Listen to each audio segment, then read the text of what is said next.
Hello friends, स्वागत है आप सभी का टारगेट सिविल सर्विसेज प्लेटफॉर्म पे। देखिए, यूपी ट्रिपल एससी जीके से जितने भी रिलेटेड है आपको वीडियो इसी प्लेटफॉर्म पे मिलती रहेगी। ठीक है, तो पेट एग्जामिनेशन 2021 यानी जो हमारा पेट एग्ज़ाम शुरू होने वाला है यूपी ट्रिपल एससी करा रही है, यानी एक साल में 2 बार ये एग्ज़ाम होगा। ठीक है, उसमें आपको क्वालिफाई करना होगा।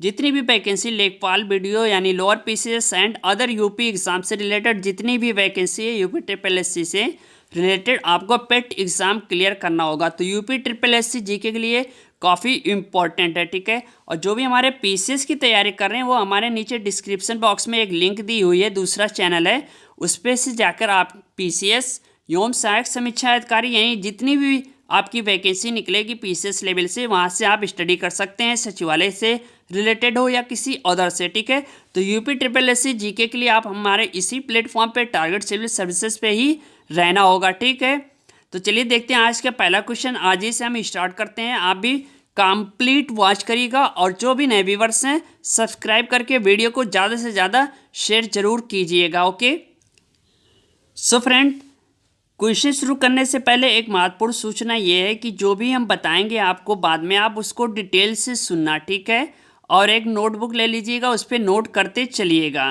तो चलिए देखते हैं आज का जो पहला क्वेश्चन है, बोरीवियल वन का सबसे महत्वपूर्ण वनस्पति संसाधन कौन सा है। यहाँ पे कितने बच्चों को मालूम है बोरियल वन के बारे में, समझ रहे हैं? तो यहाँ पे जो राइट ऑप्शन है ऑप्शन बी यानी वन उत्पाद के बारे में। अब हम व्याख्या से अगर हम बात करें तो ध्यान से सुनिएगा, बोरीवल वन को शंकुधारी वन भी कहा जाता है। इस क्षेत्र के वन अपेक्षाकृत आर्थिक एवं वन उत्पादों की दृष्टि से अधिक महत्वपूर्ण होते हैं। इस क्षेत्र की प्रमुख वनस्पतियों में आपके स्प्रूस, पाइन, रेडफुर और फर ये वृक्ष आते हैं। ठीक है, बोरवल वन में क्या है, स्प्रूस हो गया, पाइन हो गया, रेडवुड हो गया और फर जिसे कहते हैं। ठीक, तो नोट करते चलिएगा। चलिए सो नेक्स्ट क्वेश्चन देखते हैं, किस सामाजिक धार्मिक आंदोलन ने दलित वर्ग के संबंध में आवाज उठाई। यहाँ पे डायरेक्ट भैया बात हो रही है दलित वर्ग के बारे में।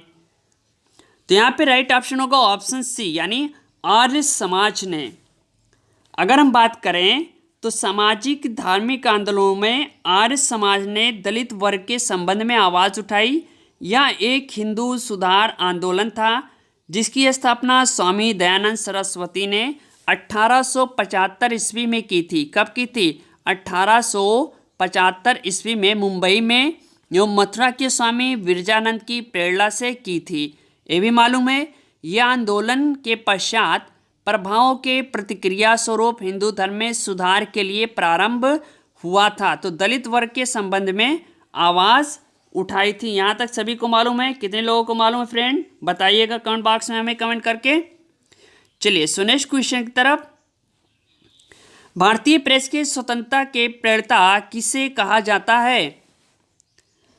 तो यहाँ पे राइट ऑप्शन होगा ऑप्शन बी यानी मेटकॉफ को, यानी हम जिसे कहते हैं चार्ल्स मेटकॉफ को। ठीक है, भारतीय प्रेस के प्रति उदारवादी दृष्टिकोण को अपनाया था। 1823 के कुत्सित अधिनियम को रद्द कर दिया।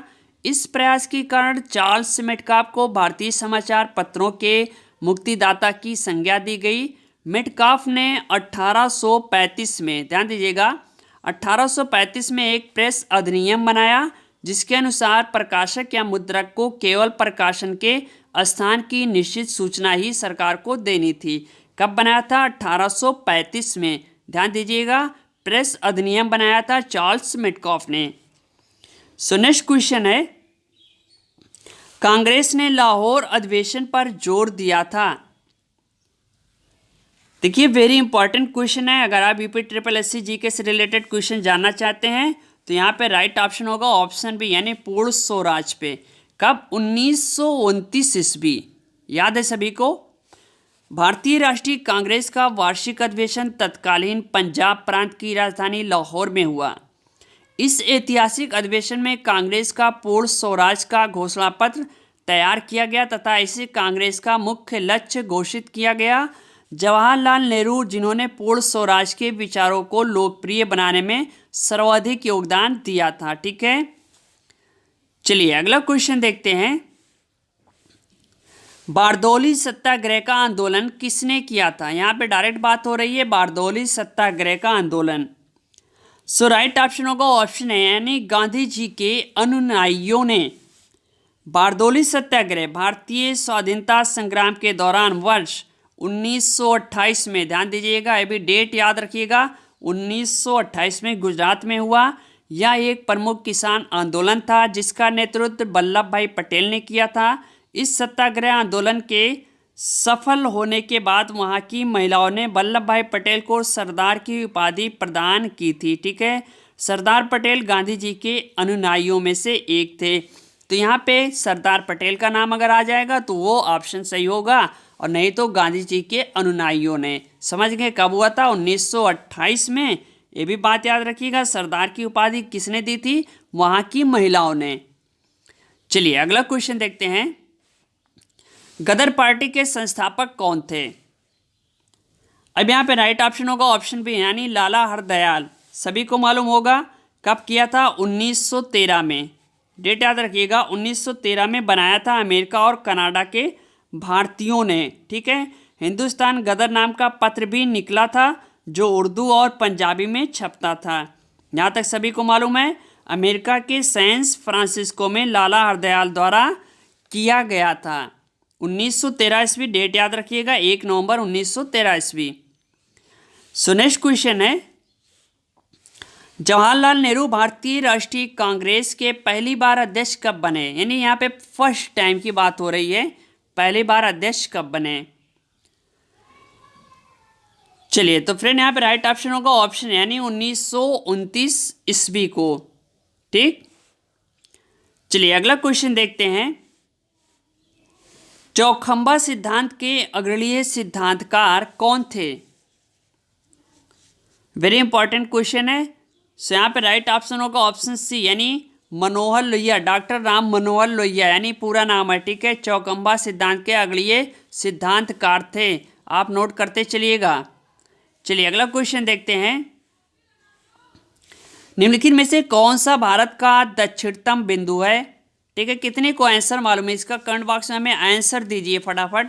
यानी भारत का दक्षिणतम बिंदु, काफ़ी इजी क्वेश्चन है यार, ये तो आना चाहिए। यूपी ट्रिपल एससी में अगर आप पेट एग्जाम देने की तैयारी कर रहे हैं, पेट एग्जाम के बाद ही आप लेखपाल वीडियो या फिर कोई भी वैकेंसी यूपी से रिलेटेड होगी, यूपी ट्रिपल एससी से रिलेटेड होगी, आप दे सकते हैं। तो आपको इसी प्लेटफॉर्म पे यूपी ट्रिपल एससी से रिलेटेड वीडियो मिलती रहेगी। ठीक है, तो इसका आंसर कमेंट बॉक्स में हमें फटाफट चाहिए। यानी भारत का दक्षिणतम बिंदु कौन सा है? चलिए सो नेक्स्ट क्वेश्चन देखते हैं। सुंदरवन डेल्टा कौन से पेड़ के लिए प्रसिद्ध है? तो जाहिर सी बात है यहाँ पे राइट ऑप्शन होगा ऑप्शन सी, यानी सुंदरी, सुंदरवन सुंदरी। ठीक है, मैच कर रहा ना, सुंदरवन सुंदरी। काफी इजी क्वेश्चन है, आसानी से सॉल्व हो जाएगा। चलिए अगला क्वेश्चन है, निम्न में से कौन सा भू संतुलन का उदाहरण है? यहाँ पे डायरेक्ट बात हो रही है भू संतुलन का। ठीक, तो यहाँ पे राइट ऑप्शन होगा ऑप्शन सी, यानी मिसिसिपी मुहाने का संकुचन। मिसिसिपी मुहाने का संकुचन भू संतुलन का प्रमुख उदाहरण है। इस सिद्धांत के अनुसार विशाल भू रचनाएं, यानी जैसे ऊंची ऊंची पर्वतमालाएं, पठार, मैदान आदि संतुलन की अवस्था में रहते हैं। तो राइट ऑप्शन होगा मिसिसिपी मुहाने का संकुचन। ठीक, चलिए अगला क्वेश्चन है, निम्न में से कौन सा ज्वालामुखी सतही प्लेट के मध्य में घटित होता है? तो यहाँ पे राइट ऑप्शन होगा ऑप्शन डी, यानी माउंट किलिमंजारो की बात हो रही है। अब ध्यान से सुनिएगा, किलिमंजारो पर्वत अफ्रीका का सबसे ऊंचा पर्वत है और 7 शिखरों में चौथा सबसे ऊंचा है। ये दुनिया का सबसे लंबा मुक्त पहाड़ है।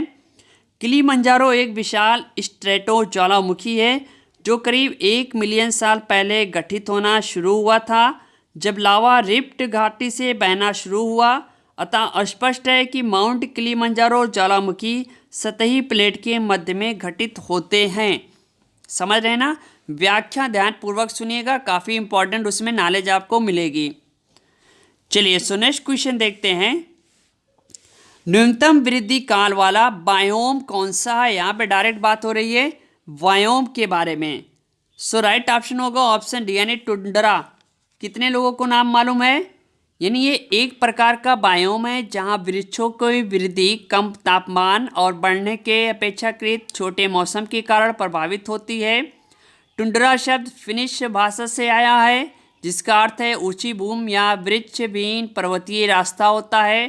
टुंड्रा प्रदेश 3 प्रकार के हैं, आर्कटिक टुंड्रा, अल्पाइन टुंड्रा और अंटार्कटिका टुंड्रा। ठीक है, इन प्रदेशों की वनस्पतियां मुख्यतः बौनी झाड़ियाँ, दलदली पौधे, घास, काई और लाइकेन से मिलकर बनती है, अतः यह न्यूनतम वृद्धि करने वाला बायोम है।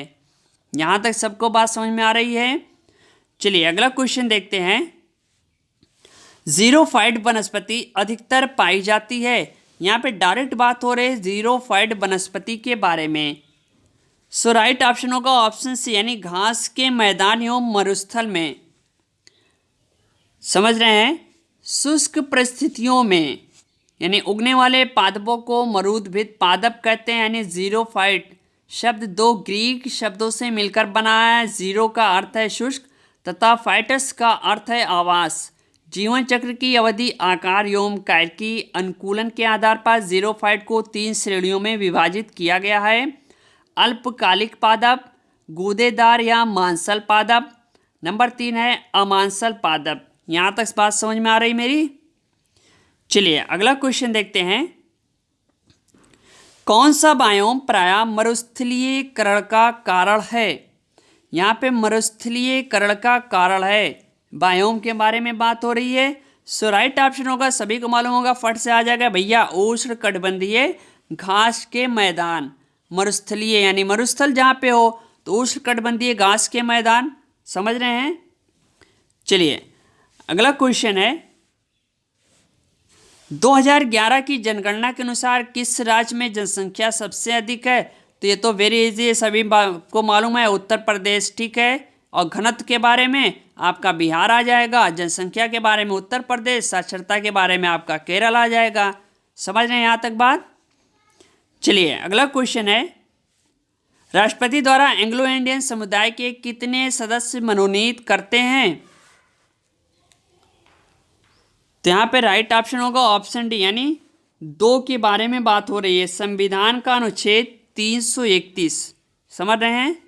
331 लोकसभा में अखिल भारतीय समुदाय के प्रतिनिधित्व से संबंधित है।